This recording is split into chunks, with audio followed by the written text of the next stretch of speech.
व्यापारी को किसान अनपढ़ लग रहा था। व्यापारी किसान को चिट्ठी देता है और कहता है कि इसे मेरे ससुराल वालों को दे देना, मैं तुम्हारे पीछे पीछे ही आ रहा हूँ। उस चिट्ठी में लिखा हुआ था कि किसान की खातिरदारी करने की कोई जरूरत नहीं, जो भी जे कहेगा उसका बिल्कुल उल्ट ही करना, इसके सामने मेरी खूब खातिरदारी करना।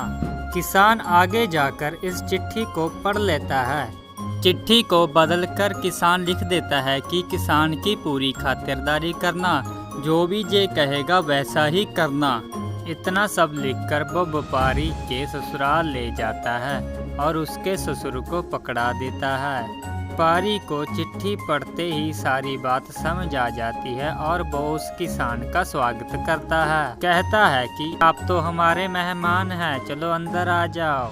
अब व्यापारी के ससुराल किसान की तो खूब खातिरदारी होती है, उसको तो खूब खिलाया पिलाया जाता है। कुछ समय बाद वहां पर व्यापारी भी पहुंच जाता है और ये सब देखकर बहुत ही चौंक जाता है। व्यापारी का ससुर उसको कहता है कि आओ जवाई जी, आप भी कुछ खा लो, पर क्यों खड़े हो? अरे आपके जवाई को भूख नहीं लगी, तभी तो वो वहां पर खड़े हैं, अब वो कुछ भी नहीं खाएंगे। हैं? व्यापारी ने सोचा अगर मैंने कहा कि मुझे भूख लगी है तो ये सब मेरे बारे क्या सोचेंगे, इसलिए उसे चुप ही रहना पड़ता है। अब किसान ने तो अपना पेट भरकर खाना खा लिया था और सो गया, पर व्यापारी को तो नींद ही नहीं आ रही थी। व्यापारी उठकर किसान को जगाता है।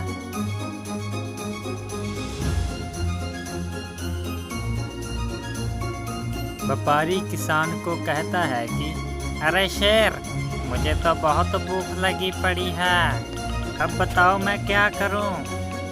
अब किसान इधर उधर देखता है और उसकी नज़र छत पर बनी चिमनी पर जाती है। किसान व्यापारी को कहता है कि लाला जी, तुम ऐसा करो, मैं तुम्हें इस चिमनी से नीचे उतार देता हूँ, आप नीचे जाकर खाना खा लेना और जब आपका पेट भर जाए तो मुझे ऊपर खींचने को कह देना, मैं आपको ऊपर खींच लूँगा। अब किसान ने व्यापारी को नीचे भेज दिया। व्यापारी को तो बहुत ज़्यादा भूख लगी थी, इसलिए उसे ज़्यादा समय लग जाता है। ऊपर किसान सो जाता है।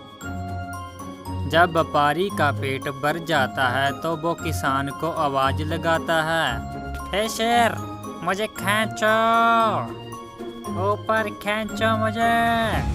पर किसान को तो बहुत गहरी नींद आ चुकी थी, इसलिए उसे कुछ भी सुनाई नहीं दे रहा था। अब घर के दूसरी तरफ व्यापारी की सास और ससुर सो रहे होते हैं।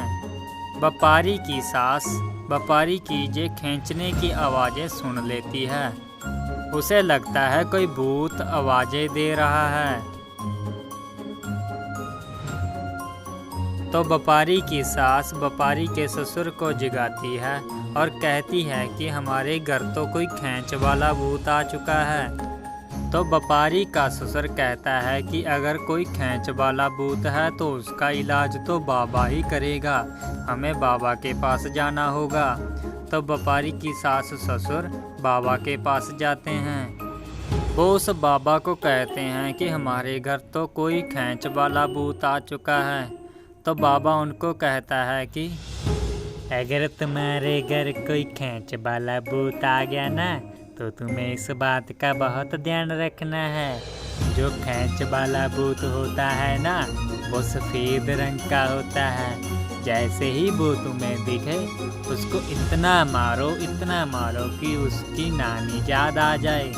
वो तुम्हें बहुत कहेगा ये मैं हूँ, और उसका बिल्कुल भी यकीन मत करना, मैं तुम्हारे साथ चलता हूँ।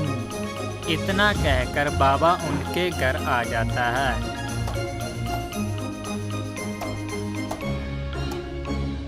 अब उनके घर का शोर सुनकर किसान को भी जाग आ जाती है और वो उस व्यापारी को ऊपर खींचने की तैयारी करता है।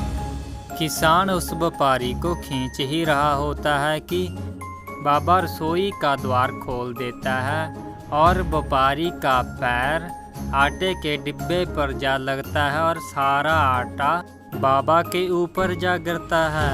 अब बाबा तो पूरा सफ़ेद हो जाता है। जैसे ही घर के लोग अंदर आते हैं और देखते हैं कि सफ़ेद वाली खींच यही है, वो बाबा को इतना मारते हैं कि बाबा की बाबागिरी निकाल देते हैं। बहुत कहता है बाबा मैं हूँ, पर किसी ने भी बाबा की एक ना सुनी।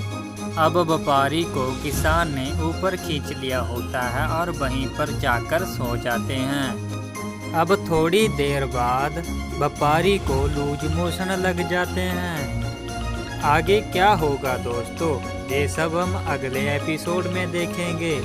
तब तक आप इस वीडियो को लाइक और चैनल को सब्सक्राइब कर लो ताकि आपके पास वीडियो जल्द से जल्द पहुंच सके।